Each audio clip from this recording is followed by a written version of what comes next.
Hi and welcome. I'm always delighted to bring you thought-provoking items that you can use in your everyday life. And today I'm going to be talking about investing. In fact, I'm going to title it The Parable of Investing because I'll be referencing the parable of the talents, which is a fun story that we know from the Bible. So, first of all, you can only invest when it is that you understand the principles of investing. And another side note, you only invest in stuff that you understand. I'm going to start off by talking about making money. So, at the start, first of all, you need to make money. So, when you make money, you can't invest money unless you are able to retain some of it. So make money, then you keep money, then from that money that is kept, you can now invest money. And this particular cycle is something that you can grow over time. Now, if you are not investing, then you need to understand that money supply increases over time. Banks do it, businesses do it. They are looking to inflate money over time because they are in the business of more. You also have to be in the business of more and expecting a return on your investment. So here how this works. How do you know if it is that you could invest money? Well, you need to have surplus. So for example, I make 10,000, my bills are 5,000, I'm able to save the other 5. So I can invest 3,000 out of that. How do you know if it is that you're not making enough money? Well, you don't get to keep any more money and you aren't able to invest money. So investing money is secondary to making money and keeping money. Which means that you need to understand if you have an investing problem or if you have a making money problem. Do you have an income problem or do you have an investing problem? So I heard a saying recently and it really hit me. It goes like this. The only thing that can follow savings is more hard work. But what follows investing is more money. So do you want to be the only income earner in your business, in your life, or do you want to put money to work as well?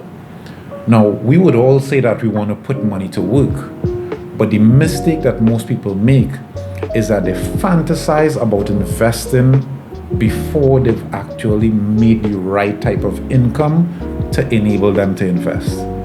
What do I mean by that? There's persons who try to invest money, but they aren't able to leave it the length of time for it to actually compound. There's persons who invest money and then they need it for their expenses, which means that they had no reason to actually invest that money. Their funds wasn't enough in the first place. So you need to know that there's surplus before you begin to invest. If there's no surplus, the only investment that you can focus on is on your self-development and yourself. You could put in more work, you could put in overtime, you could put in the side hustle, you could put in the grind and whatever else to increase the amount of income. And then you begin to plan for investment because you could only plan for investment when you're able to retain some of what it is that you earn. So most persons who aren't able to keep back some money and aren't able to invest money must focus on how do I develop my skill set, my mindset to be able to increase revenue. So do I work later? Do I work harder? Do I ask if I can work overtime? Do I do a weekend hustle, a side hustle, a night hustle? Do I work 2 jobs, 3 jobs? And these are all questions that you need to ask yourself because if you want to increase over time, investments need to be made. And investments need to be made into assets that result in income, assets that result in interest, in dividends, in rental income, whatever streams that actually come in.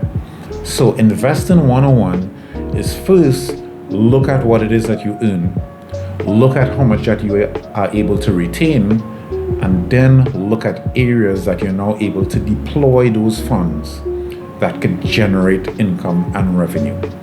If you aren't deploying any surplus, consider that inflation is slowly or quickly sweeping away the value of your money, which means that you need to deploy money. Because you don't want to be the only person to earn that income. So this is just the fundamentals and the basics. You make money, you want to keep some of it, then you invest some of it. And if it is that you're able to have an emergency fund, then you're able to even aggressively go after much more investments. Emergency fund just means that you are prepared for something that pops up. Even your credit card can be an emergency fund. The issue is some people's credit card aren't prepared for the emergency. They're already maxed out. So you need to work on what's my emergency mode, what's that's gonna be. If all tires go down the same time, what's that's gonna cost? If my washing machine goes down, what's that's gonna cost? And let me be prepared with that. Then I can figure out my surplus, it's gonna go into investing. And if I'm working with very little, then I wanna invest where may have more risk. Because without the risk, there isn't the great upside of more profit. You could want something safe and stable, but it's not gonna give you much return. We just wanna touch on the parable of the talents and how this applies to us. First of all, we could look at everything as resources, right? So I have life, I have energy, I woke up this morning, I'm already blessed. So I can deploy that as resources. So my ability and even my present finances are a gift from God, and I have to treat it wisely. Now I'm looking at investing in growth, and the servants that would have invested their talents and doubled their amount, they were praised for showing the value, taking risk to grow what was entrusted to them. So one servant got 1 talent, one got 2, and one got 5. Of course, we know the story. The one with 2 and the one with 5, they were able to double. They were able to go and trade and invest and increase. So we want to be in a position to be able to trade and invest and increase the gifts and the talents and the resources that we have, because it said in that passage, the master came back after some time. So the time that we have, we want to make sure that 10 years doesn't pass and we're still marching on block 1 because we haven't utilized the gifts and resources around us. The servant that buried his talent out of fear was rebuked and cast out and considered to be wicked, because he lacked the importance of diligence and effort and management, and he didn't. In fact, he blamed the master and said he know him to be a hard man, reaping where he didn't sow. And the question now becomes, if you know better, you'll do better. So you knew what it is that the master expects. He expects a return. He expects wisdom. He expects hard work and diligence. He expects you to invest. So as we go deeper, we're going to break down how you can begin to grow and invest, but it starts with the fundamentals. So I trust that this was Investing 101 for you, and that it gave you some fundamentals, and that you begin to look and learn and read on what you can look to invest in and deploy your funds in, but only look when you're able to make enough money to retain some of it. Stay blessed. Peace out.